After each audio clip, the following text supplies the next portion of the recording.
I once again welcome you all for City Union's third quarter call.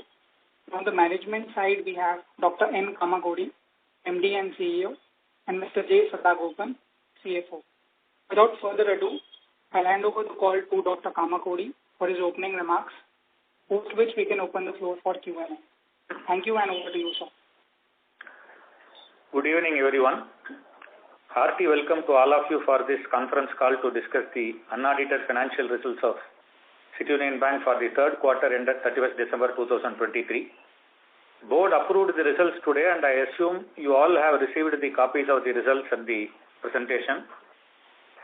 During the past three Concalls, we had shared with you all the following expectations for the financial year 23-24. We are aiming at 12 to 15% growth for the year financial year 24, and the growth skewed towards year-end. We are working hard to achieve double-digit advance growth. We are working to accelerate proper implementation of the digital lending process initiated with the help of BCG, and we have already rolled out first phase of the automated loan underwriting process. It may take a few quarters to show benefits in our bottom line. Despite headwinds in the margin, base figures and growth, we expect we should be closing financial year 24 with a decent PAT growth, substantial reduction in NPA, improved coverage ratio, and ROA close to our long-term average of 1.5%. Our recovery is more than the slippages. We expect the same to continue for remaining quarters, and our slippages will be back to the pre-COVID level. We will strengthen the leadership team to make organization future ready with the digital, retail, etc., so that they will become the growth engine for the future, unquote. We are by and large progressing on these lines, except the growth, which is also we are just started seeing a positive trend. With the implementation of the digital process, we have started seeing things turning positive in a phased manner. While most of our peers are achieving mid-teens growth in advances aided by growth in retail consumption lending, unsecured lending, personal lending, etc., as discussed earlier, we are not active in those areas. Post-pandemic, the growth was settling during mid-financial year 22. When we compare December 22 with December 21, we had a terminal advance growth of 12%, and the daily average advance growth for the month December to December was 14%. Post-COVID, our concentration remained on gold loans, and we had grown by 34% in gold loan segment in the same period. After regulatory observation on KCC Agri loan in December 22, we had to degrow the KCC gold loan amounting to about 4,000 crore starting from January 2023 by completely stopping new KCC loan, which stood at 229 crore as of 31st December 2023 from 4,000 crore as we discussed. During the corresponding period, our non-agri gold loan grew by 28% or 1,200 crore. You may also remember about the divergence issue last year. Because of these disturbances, our daily average advance growth started reducing from 12 to 14% in December 22 to 3 to 4% till September 23. We also started introduction of the digital lending processes. Now only we are seeing things settling. For the last 2 months from November, we are able to see rupees 400 odd crore monthly credit growth turning up, which should translate into restoring 12 to 14% annualized growth going forward. We hope that introduction and settling of digital lending processes should also support this growth. All other factors have settled well. The recoveries in NPA are increasing over and above the slippages, resulting in reduction in the gross NPA, net NPA and provision requirements. Hence, we are able to see decent PAT growth because of reduced credit cost, even though there are headwinds in growth and operating profit for us. Our PAT had grown by 16% in Q3 financial year 24 and stood at 253 crore compared to 218 crore in Q3 financial year 23.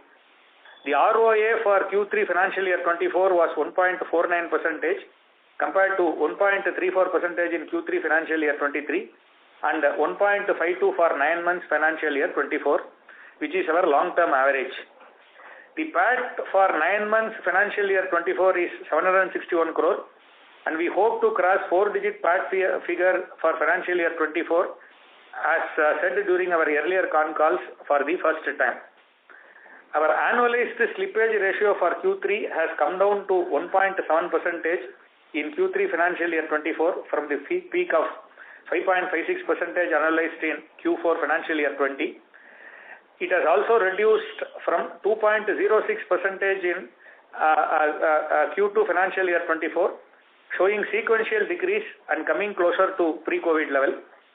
The slippage for Q3 financial year 24 is 187 crore, while total recoveries made is 289 crore, comprising of 224 crore from live NPA accounts and 65 crore from the technically written off accounts. As said in our last con call, live recovery has surpassed the live slippage in the current quarter as well. We expect this trend to continue in the coming quarters also. The gross NPA declined to 4.47% in Q3 financial year 24 as compared to 4.66% in Q2 financial year 24 and 4.91% in Q1 financial year 24, showing sequential decrease. The net NPA declined to 941 crores as on 31st December 2023 and is at 2.19% for Q3 financial year 24 compared to 2.67% in Q3 financial year 23. The net NPA is also decreasing trend in the current financial year, that is 2.51% in Q1 FY24, 2.34 in Q2 FY24 and 2.19% in Q3 financial year 24. Our yield on advances for Q3 financial year 24 stood at 9.62% compared to 9.16% in the corresponding quarter last year. If we factor one-time interest reversal of around 25 crore from the for the non-performing FITL loans, that is funded interest term loans, the yield would have been 9.85% for Q3 financial year 24. Our NIM for the current quarter is at 3.5% and for 9 months financial year 24 is at 3.63%. If we factor the above one-off item, our net interest margin for the third quarter would have been 3.67% for the Q3 financial year 24 and 3.69% for the 9 months financial year 24. Our cost to income ratio for Q3 financial year 24 is at 48.64% and the same is at 45.65% for 9 months financial year 24. As said in our earlier con call, the cost to income ratio will be at elevated level due to the cost involved in the automation process, and it will come back to the 40 to 45% range post completion of the same.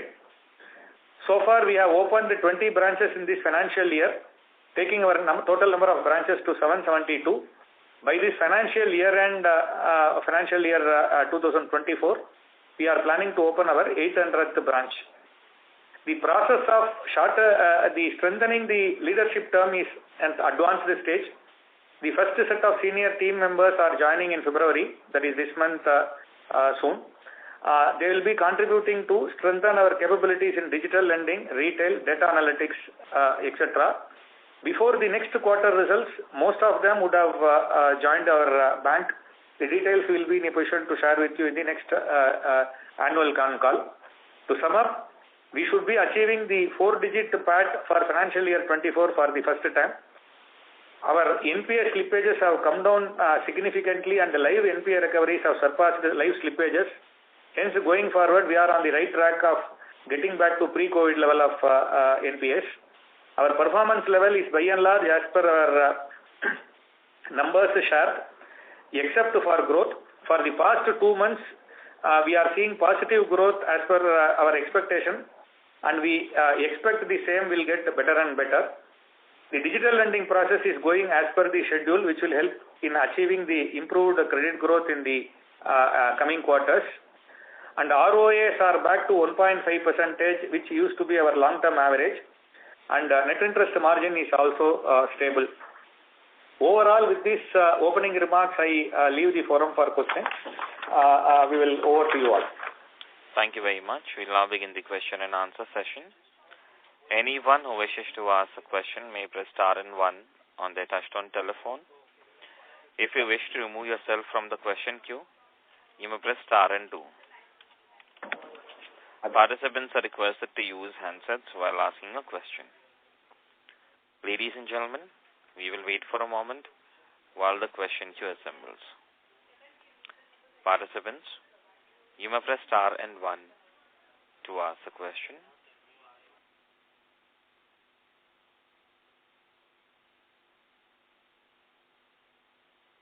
The first question is from the line of Mona Khaitan from Dolat Capital. Please go ahead.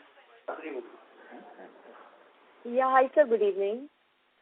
So my first question is on growth. So if I got it right from your opening remarks, you're saying that guidance for FY24 has been maintained at 12 to 14%.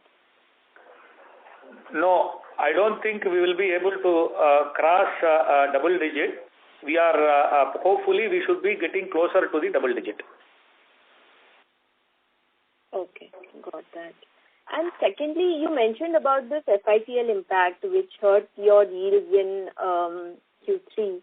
So could you just elaborate a bit what exactly has happened here and how that has resulted in interest reversal? See, the FITL is the the facility which was given to the loan when the restructuring was done during the COVID. This 25, the FITL is nothing but the, for you are giving funded interest term loans as the part of the restructuring package. And this 25 crore reversal is from the interest income of those FITL given to those borrowers. And this is the portion of the interest for those restructured loans which turned into NPA. So that 25, on one side, this is the reversal from the interest income. Got that. Okay, because of some restructured book turning into NPA. Got it, sir. Thank you. I'll come back in the queue. Thank you. Participants, you may press star and 1 to ask a question. The next question is from the line of Mohit Jain from Tara Capital Partners. Please go ahead.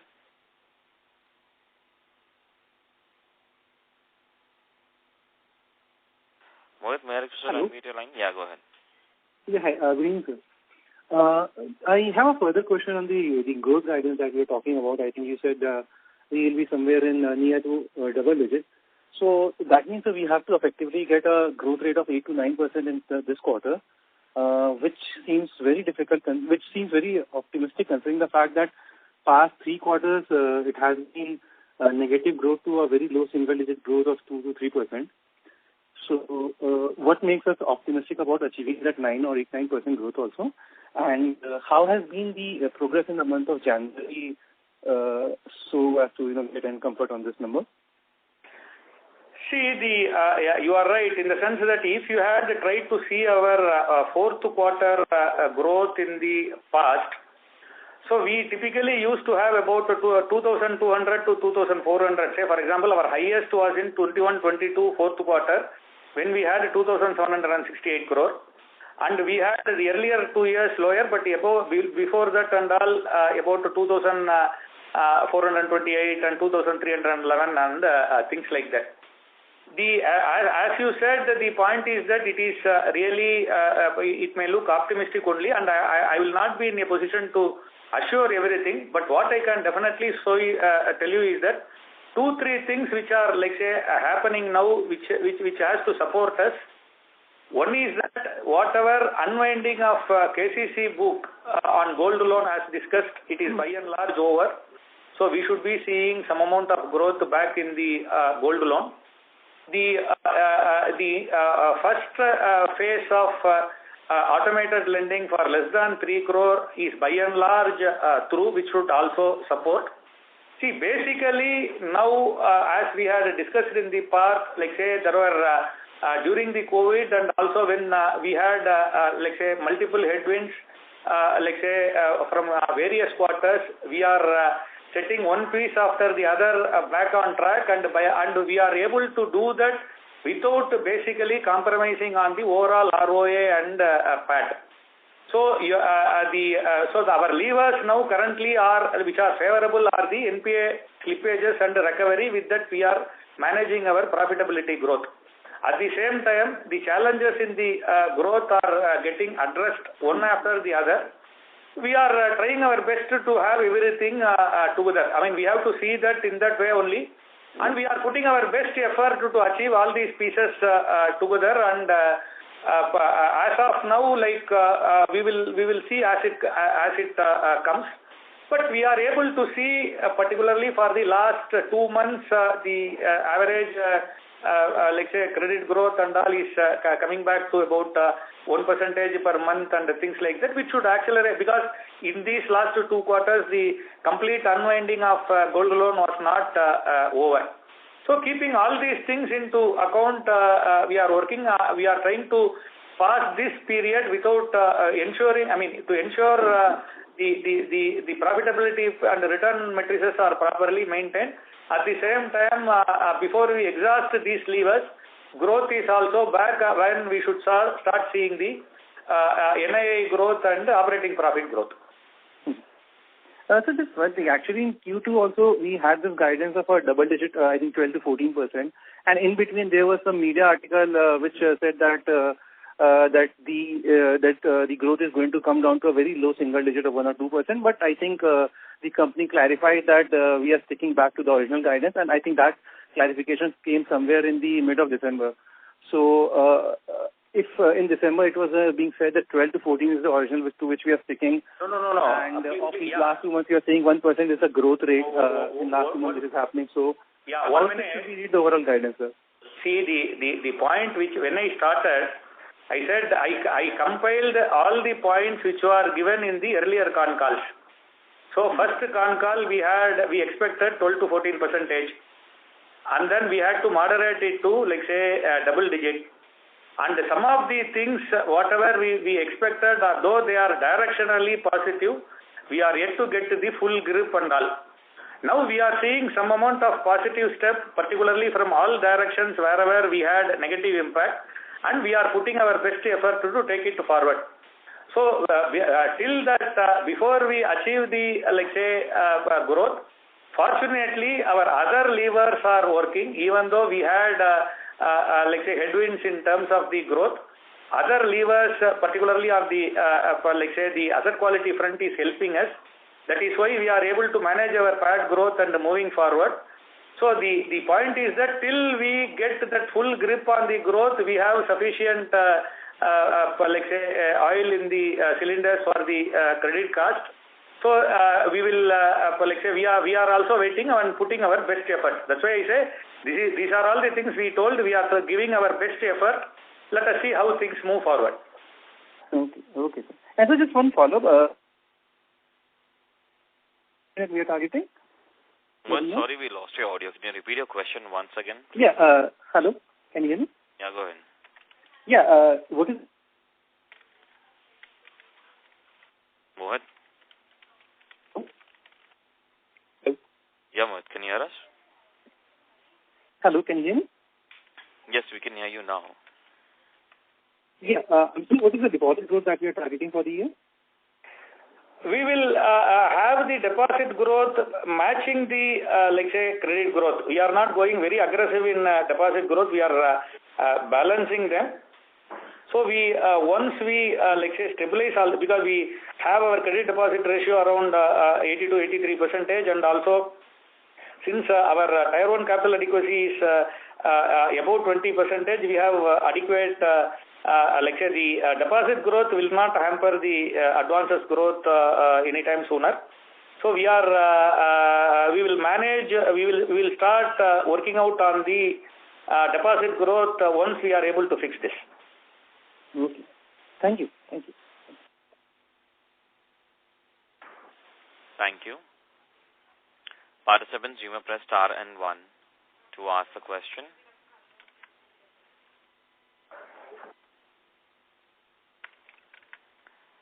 Ladies and gentlemen, you may press star and 1 to ask the question.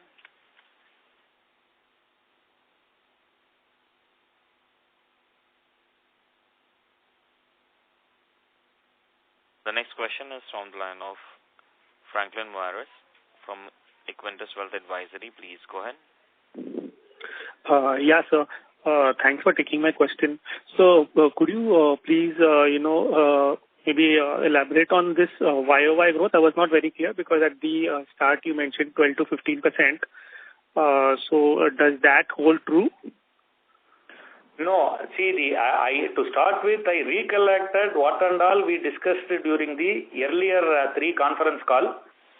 At the beginning, we expected the growth rate to be between 12 and 14%, and we thought it should be at least double digit.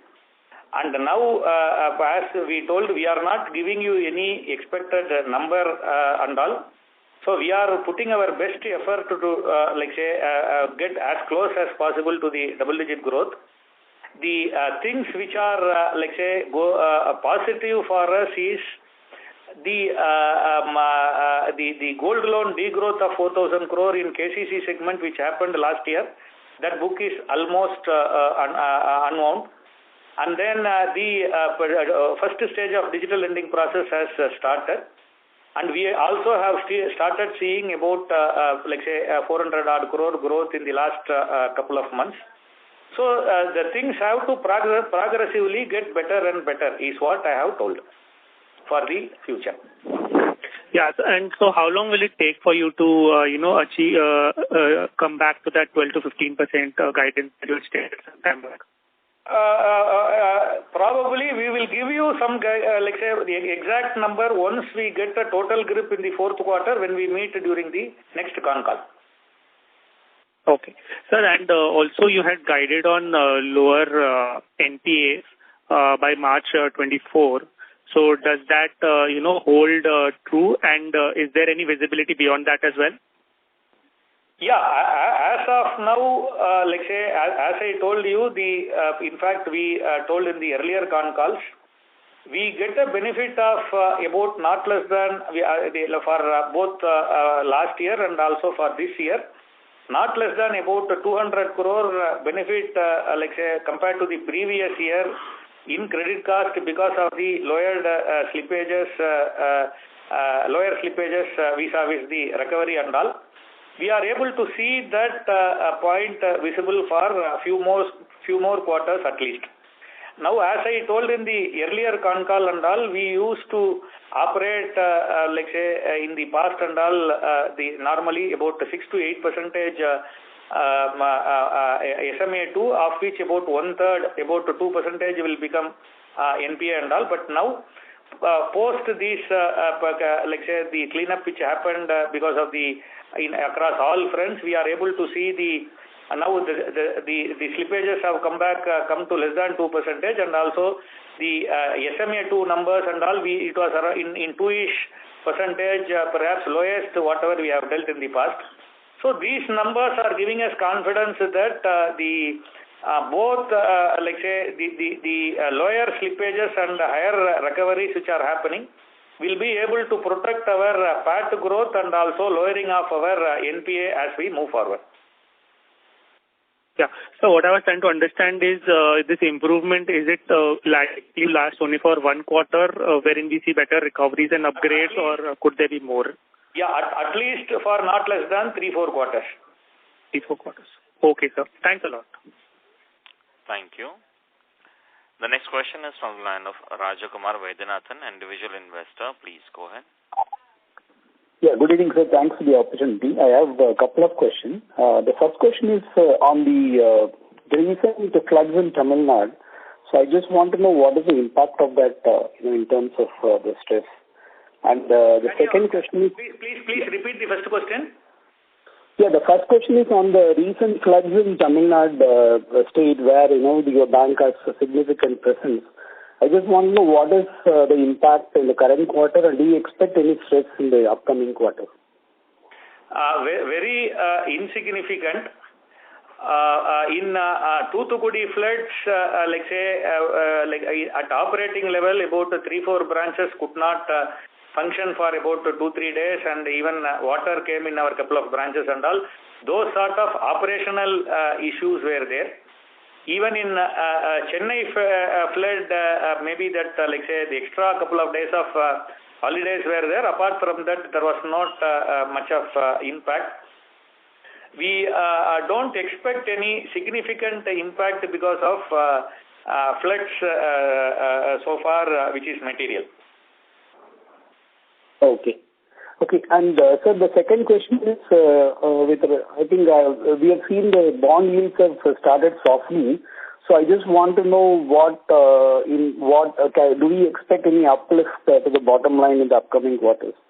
Please repeat the question. Repeat the question, please. No, I'm talking about the 10-year G-Sec bond yields have started softening today. After the budget, we see that the significant drop in bond yields. So just want to know what would be the impact or how much uplift we will get in the upcoming quarters. So let's say about you will have some profit booking activities since the yields have increased significantly. The drop which has been seen today is only maybe 10-15% of the increase in yield that had happened in the last year or so. So if this trend continues, we may have, but I am not sure to what extent this trend will continue, number one.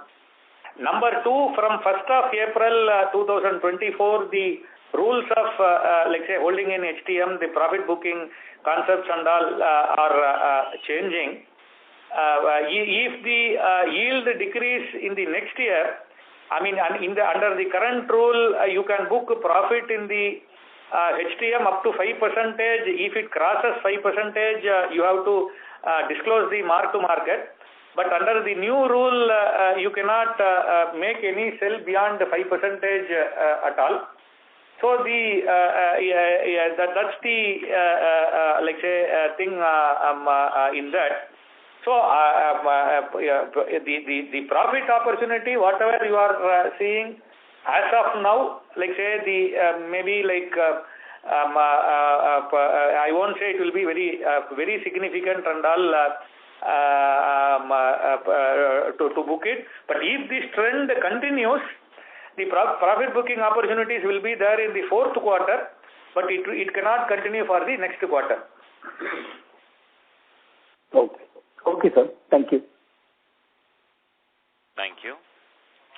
Next question is from the line of Arul Selvan, an independent advisor, private limited. Please go ahead. Good evening, sir. Can you hear me? Yeah, go ahead, please. Yes, great. I just wanted to understand a little bit more about the changes that have been implemented to bring about digital lending. You were talking about the project that was advised by BCG, right? Could you just give us a little bit more color on what kind of changes have been, what kind of initiatives have been taken by the bank so far? See, as I told you, the first phase of the project is over. In that, let's say, all the, facilities which are less than 3 crores, now the turnaround time for the customers could be as low as 1 day. Probably 70-80% of the things, the turnaround time for giving in principle sanction can happen within, 48 hours or so. Earlier, this entire process used to take weeks, if not months, number one. So this is going to make the customers to receive our decision for facilities which are less than 3 crore. It may be, considered as good as, instantaneous. Now we have started our project for, enhancing this to 3 to 5 crore. So the 3 to 5 crore, the testing has already, the parallel working has already started. Now what we are having is that we are both processing them manually and also through the system. So we will be going ahead with that for about 1 month, comparing the results of the both. And whatever tweaking that needs to be done on the parameters and all will be done in the due course. So by, in the next 1 month or so, if everything works well, we will be in a position to give the in-principle sanction for all the, facilities less than 5 crore. The decision, if all the data input and the supporting document are given by the customers and uploaded, we will be able to give most of the cases on the same day and maybe at 80-90% of the cases in the next 48 hours. So this is for the turnaround time and the customer experience.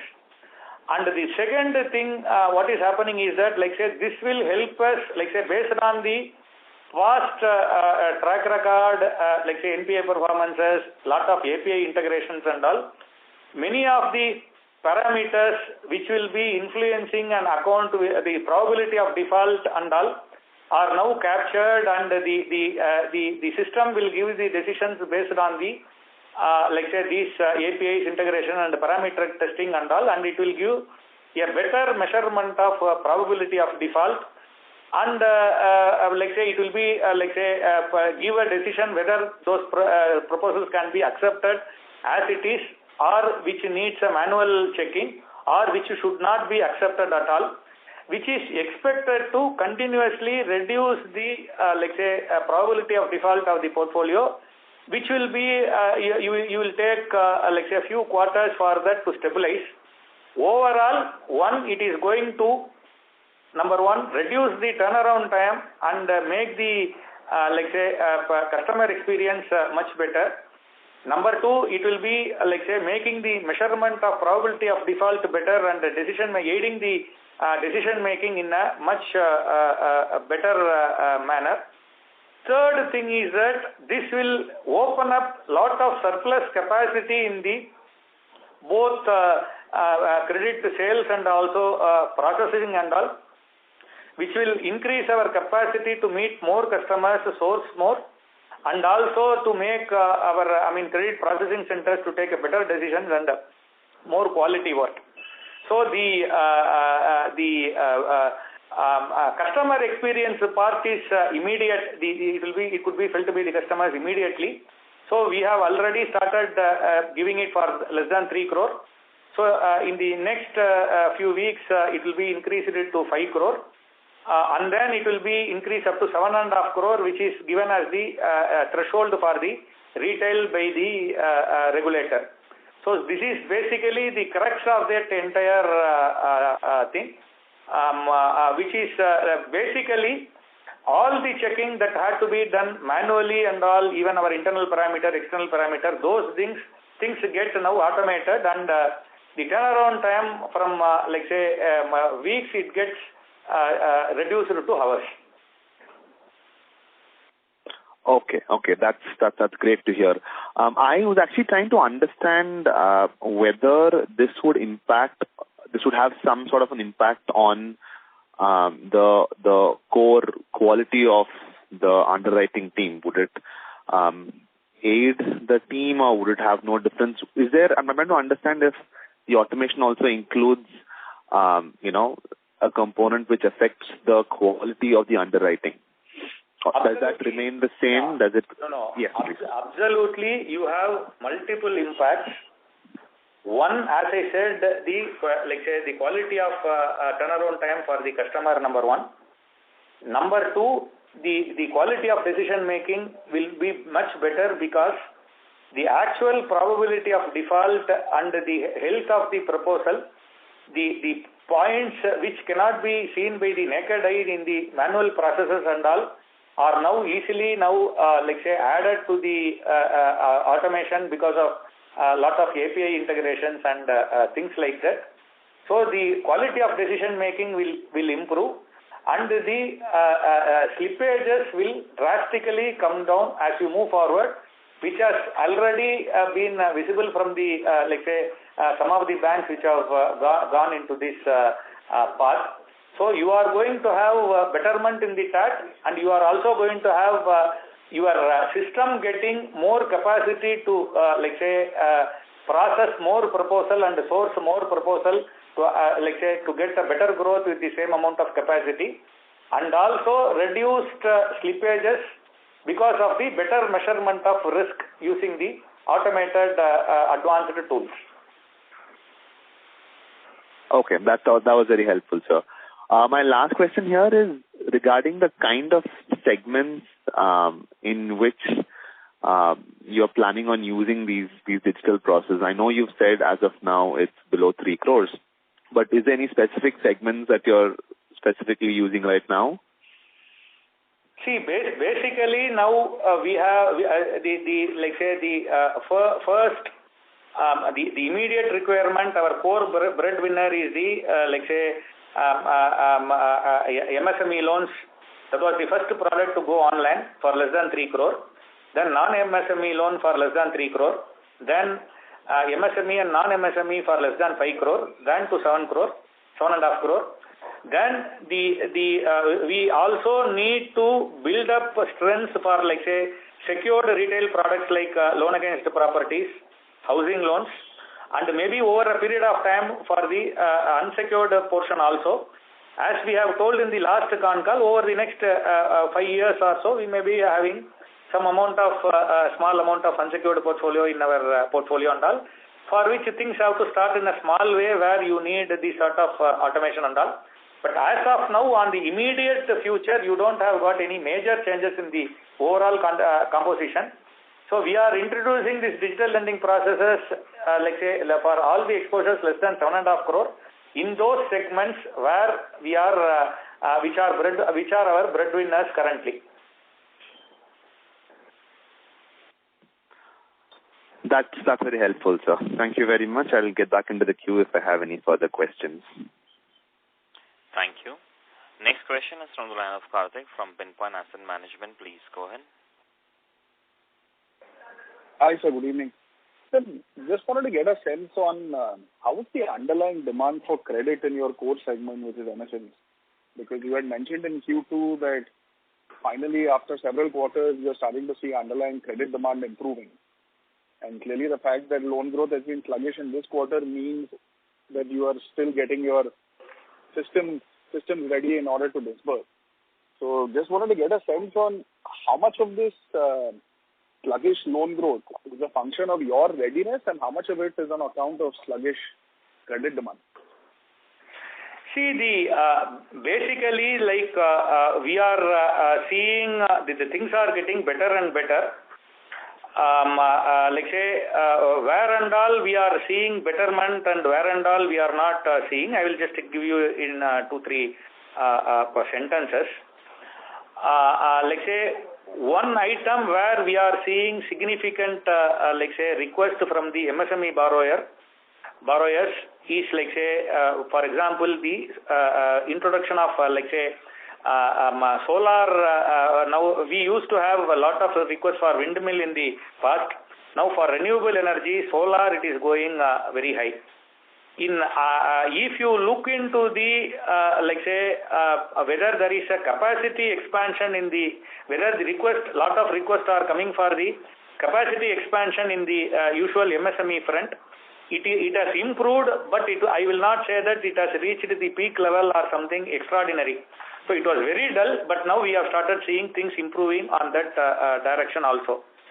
One of the things which is now not working so well is that the textile export sector from our part, which used to be a significant portion of maybe 15-20% of the overall capacity here, there is a sluggishness over there, and hence that particular sector is also now made available to the domestic.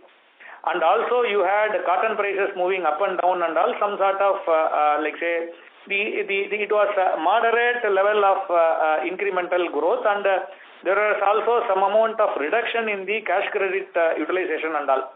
But nevertheless, overall activity level and all are not gloomy.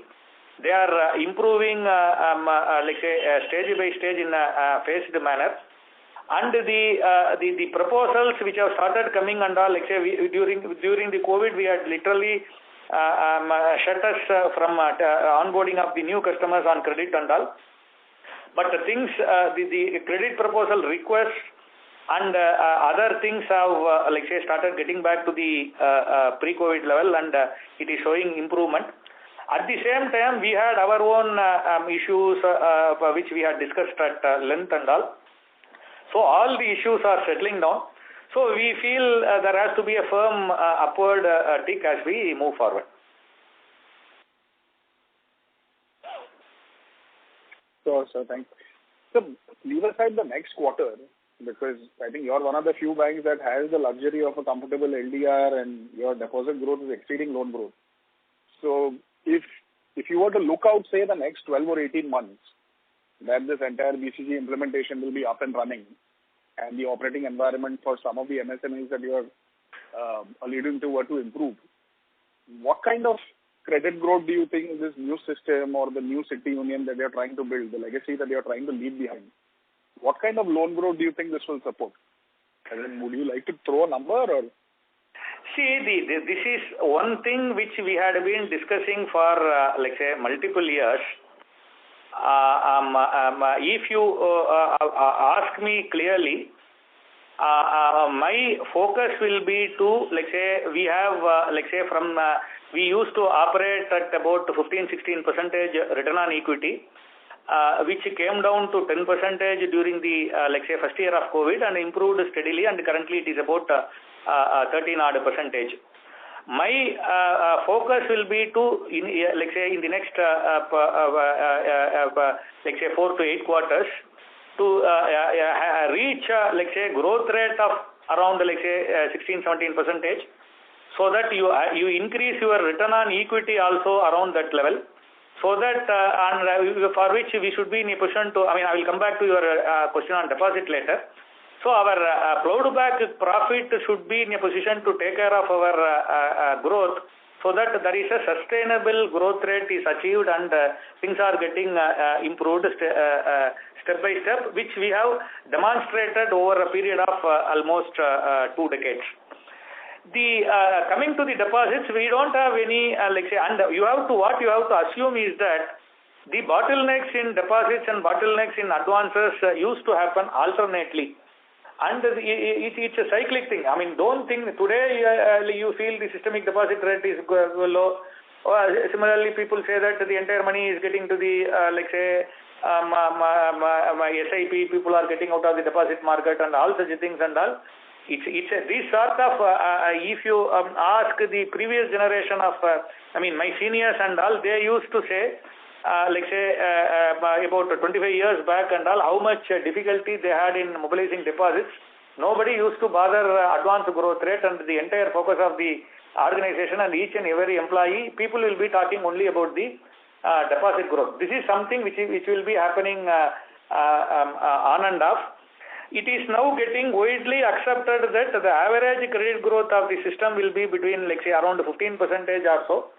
Our, effort will be to, slightly exceed that and have, profitability metrics and return on equity and also the deposit growth rate, matching that so that there will be a sustainable level of progress as we have done in the past pre-COVID. Oh, thank you, sir. It's very helpful. All the best. Thank you. Next question is from the line of Rajat Jain, individual investor. Please go ahead. Yeah, thank you, sir. Actually, most of my questions have been answered, but still just a couple of them. You said this cost to income has currently impacted due to this expense on account of BCG and the digitization. So how long do we see that continuing for next couple of quarters or so? Yeah, maximum. Okay. And sir, since you spoke at length in the Pardon? Spoke earlier about the implementation of the digital lending, 3 crores in the first stage, phase 2 up to 5, and then going to 7.5 crores. So, sir, if I look at in terms of number of loans, the number of loans which are up to 7.5 crores, which I presume would be a very large part of your loan book, right? See, basically how it works is that, the less than 7.5 crore roughly will work out about 60-70% of our total loan book. But the numbers will change. You will be having significant number of proposals less than 50 lakhs, 25 lakhs and things like that. You will not be able to average it out by 7.5 crore or 5 crore and only this much number of proposals. That doesn't work that way. Okay, so my point is that once you automate this process, I mean, you really free a lot of capacity which would otherwise have been deployed in credit appraisal and site visits and so on and so forth, right? Which could now be fully parameterized and automated. Yeah, precisely that was what I was telling.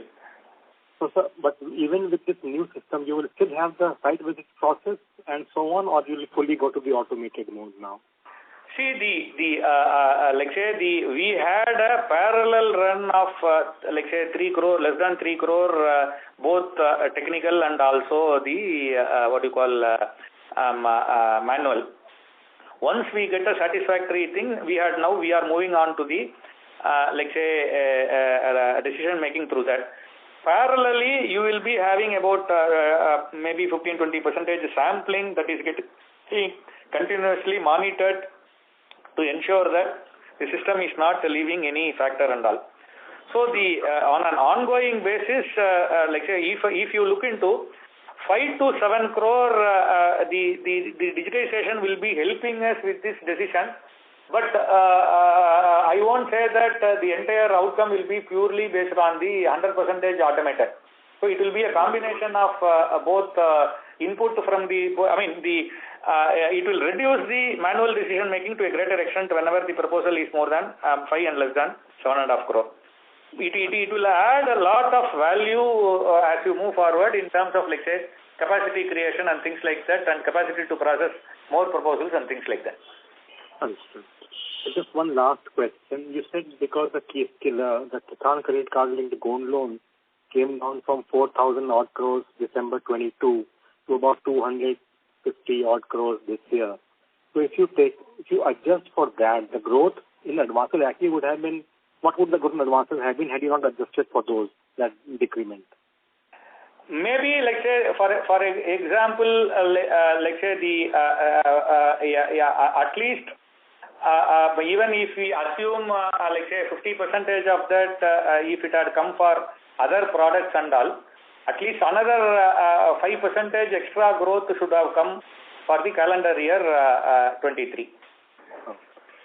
Thanks, sir. I'm done. Thank you. Thank you. Next question is from the line of Kunal from MK Global. Please go ahead. Happy evening, sir. Sir, you had mentioned that there was a one-off item which, if you exclude that, your NIMs would have been 3.67% for Q3 FY24. Can you please repeat that? What was that one-off item? Yeah. See, basically, whenever you are, restructuring facility. During the COVID restructuring facility, there is something called as funded interest term loans, which is unserviced interest during the when the standstill clause was there and the repayment and all were not happening. They were all given as funded interest term loans. So funded interest term loans, now whenever they turn NPAs, that interest portion of about 25 crore had been reversed from the interest income now. I mean, in earlier cases, normally what will happen is that if an account becomes NPA, you will be making provision after the operating profit. But since this FITL portion is the unserviced interest portion, normally if an account becomes NPA, you always have the interest recognition on accrual basis. So if 90 days norms are applied and if an account becomes NPA, the unpaid interest will get reversed. Here in that FITL portion, when an account becomes NPA, for other regular, basically this FITL portion is unserviced interest, and hence it had to be reversed from the interest income. Which amounts to one-off item of 25 crore. If you add that, as I said, the net interest margin would have been higher. Okay, got it, sir. Thank you. Thank you. Next question is from the line of Chintan Shah from ICICI Securities. Please go ahead. Yeah, thank you for the opportunity. So, sir, First question on the growth guidance. So if we look for FY25, so like we mentioned, we are seeing a growth of 1%, now around 1% per month. So FY25, can we assume a growth rate in double digit, like around 15% odd? Is that a reasonable assumption, FY25? See, it appears now, as of now, like that. Similarly, it appeared like that in some of the earlier occasions, but some amount of deviations happened. So we are, like say, having things look some amount with some amount of positivity now. So let me commit a firm number as we get closer and have at least a couple of months or a couple of more quarters of firm performance, and then let us take it. So whatever I am trying to assume is that, okay, now I am having sufficient, like say, oil in the cylinders to fire for the profitability and return growth from my asset quality and credit cost front. I will stabilize this with this, and we are putting our best effort to maximize our growth rate, and the situations are favorable on all these things. Once we get a firm foot on the, after we demonstrate for at least 1 or 2 quarters, I will commit you a firm number. But as of now, it appears that all the factors are like say, favorable for going towards that 1% plus for every month, which works out to that 12 to 13 or 12 to 14% and all. We should be in a position to accelerate further once the other metrics are also settling. Which we are putting our best effort and hard effort to get that in that direction. Sure, sir. So just to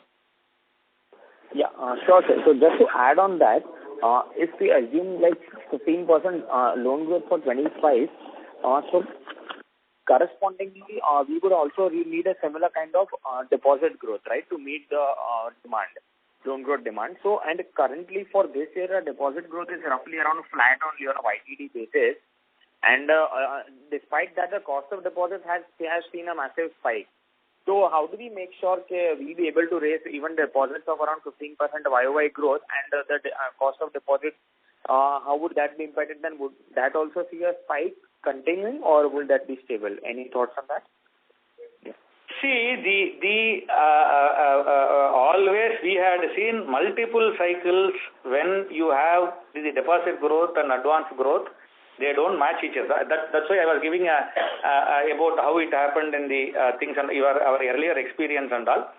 What I can definitely tell you is that, like say, the deposit growth should not be an impediment for the advances growth as we move forward, is what I am trying to say. I don't know whether you are, I mean, you might have observed, we have about 87-88% of our deposits either from the CASA or from the pure retail deposits as per the definition of the RBI. So we don't feel that we will be having the deposit growth as an impediment for the credit growth, which we have to work out and take it forward. And we are not, like say, we are managing the deposit growth so that there is no negative carry, and by and large things are matching and managing. We should be able to have that, which we don't expect that to be an impediment. Sure, sir. So I was just trying to understand that.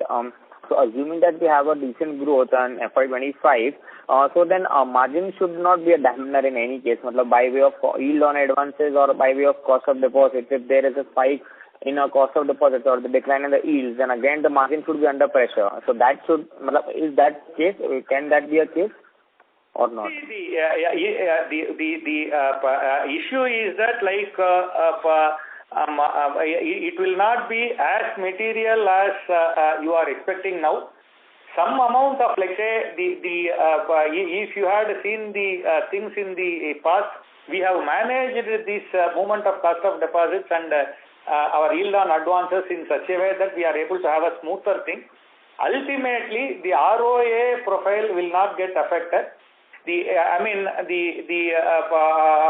Like say, whether the it will be moving in a band. Like say, for example, we said we will be moving in a plus or minus 10% band, and if you remove this one-off portion, we are very, very well within that, and we don't expect that. I mean, as we have declared, as we have explained always, the margins will expand during an increasing interest rate scenario, and there will be a like say smaller contraction during the decreasing interest rate scenario till your term deposits are repriced. So some amount of minor, like say, aberration will be there, but we have, you might have seen that in the last 50 quarters of our bank, the net interest margin had been in a small band, which you might have seen. Maybe above 4% was for about 3-4 quarters, which was an aberration. Apart from that, the current level of whatever you are seeing, we don't see any major impact because of this. Sure, sir. And just one last question from my end. Just a data keeping question. So what would be the total provision on the restructured portfolio which we have of around 1,000 crores? It should be about 10% at an average 100 crore. It will be the exact numbers. Probably you may call our like say CFO or Jaraman. That number should be about 10% is what is needed. Sure, sir. And so we have made some contingent provisions during the quarter. So what would be that regarding any specific or it is in general practice which you have been following? It's a general thing, like say, which we, depending upon the situation at that point of time, we take a call.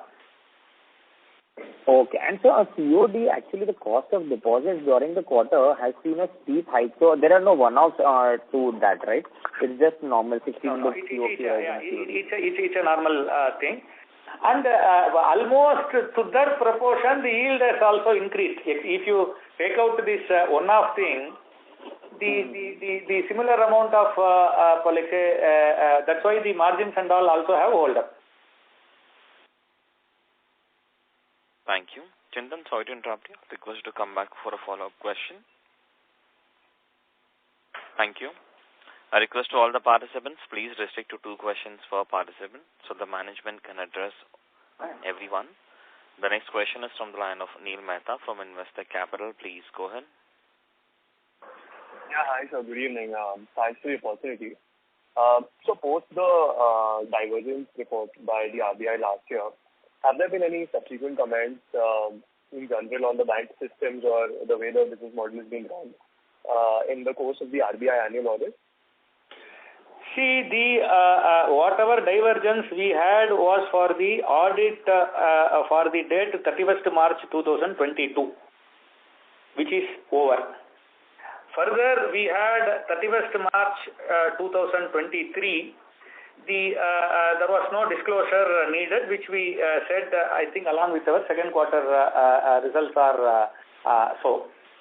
And there was an observation on, like say, recognition of, like say, events happening post balance sheet date, which we disclosed during the first quarter result for the 30th June. All those issues are now behind us, and no more thing is pending on that, and things have come back to the normalcy. Got it, sir. Got it. And so secondly, we are hearing the regulator commenting, on the business models of banks increasingly, especially in the sense that banks that have higher geographic concentration or product concentration, they've been given nudges to sort of... Madam, please repeat the question. ...by their business model. So we are seeing the RBI commenting increasingly on the business models of banks. And so considering our bank is geographically concentrated and, in terms of product concentration also, we probably have one hero product that accounts for most of our book.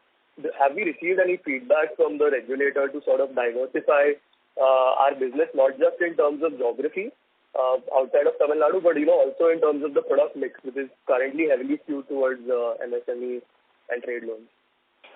We have not heard anything like what you are saying so far, but it is an ongoing exercise. Every year, all these things are looked into, and we receive feedback, and we take required post correction on an ongoing basis, and it happens every year. It is not something now. But this used to this sort of thing on concentration and all. That's why we have the per buyer exposure. What is that? Single largest exposure. How we are looking into all these things are scrutinized and commented always, and for which we have to continuously work to ensure that everything is proper and taken care in a proper fashion. So no specific directions from the RBI basically? No. On this side. Got it, sir. Thank you. Those were my two questions. Thank you. Thank you. Next question is from the line of Puneet from Macquarie Research. Please go ahead. Hi, sir. Am I audible? Yes, go ahead, please. Yeah. Sir, just one data keeping on the digital transformation front, the thing we are working on BCG. I think you mentioned on the call it is done or it is going to start next month. Which one? On the digital transformation thing that you're working with BCG where you are aligning your systems. This is work in process. First phase of proposals less than 3 crore is already online fully. Things have started for 3 to 5 crore and once that settles, the 5 to 7.5 crores will start on stages. So when do we expect the entire phases to complete? It will go up to June. Okay. Got it. And so one more thing on the KCC book, that is the agri gold loan book, it's around 13% of your book. You mentioned that you have stopped, there will not be any unwinding. I think the unwinding should have stopped a couple of quarters ago, right? Because we had mentioned that all our documents and classification is clear now and there is no issue from the regulator. So am I getting this understanding wrong, or if you could elaborate on that why till now we have been declining the book? No, we have not restarted that product. So once we heard from them, because it is something for which the interest subvention has to come from the Government of India. So there are the